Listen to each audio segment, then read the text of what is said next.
Hi everyone, Laura Renner here, coming to you live from 995 Market, the WeWork location, the WeWork mid-market location in San Francisco. As you have guessed or probably know by now, I'll be coming to you live from this spot for the next few months while I'm going through the Veteran in Residence program put on by WeWork and Bunker Labs.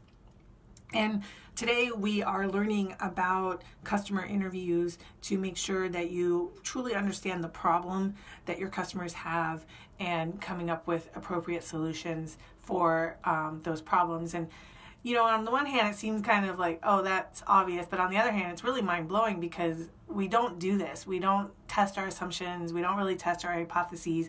We think we have the solution and we just jump right into offering that solution.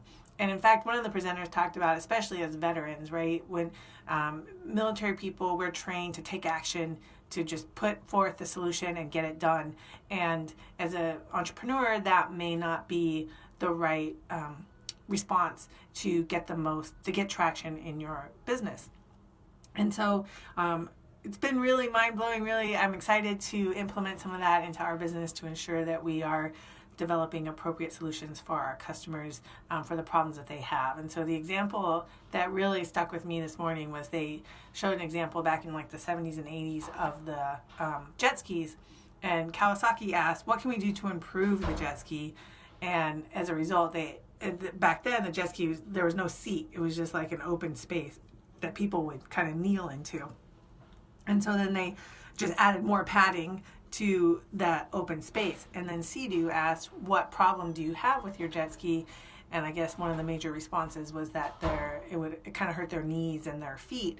And as a result, they put in a seat, made it more look like a motorcycle, and that completely revamped and broke open the whole jet ski market.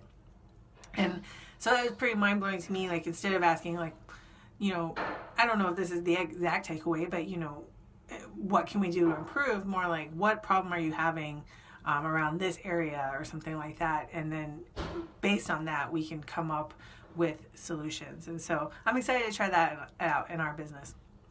But also wanted to share with you about our blog this week, and that is this idea around workflows. And workflows is a part of a system that we're always talking about set it and forget it systems, and workflows would probably fall under the third component of a set it and forget it system, and that is the actions.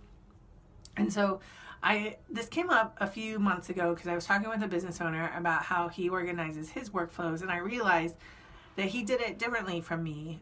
If you look at like maybe a grid, maybe we look at it from the left side and he was looking at it across the top.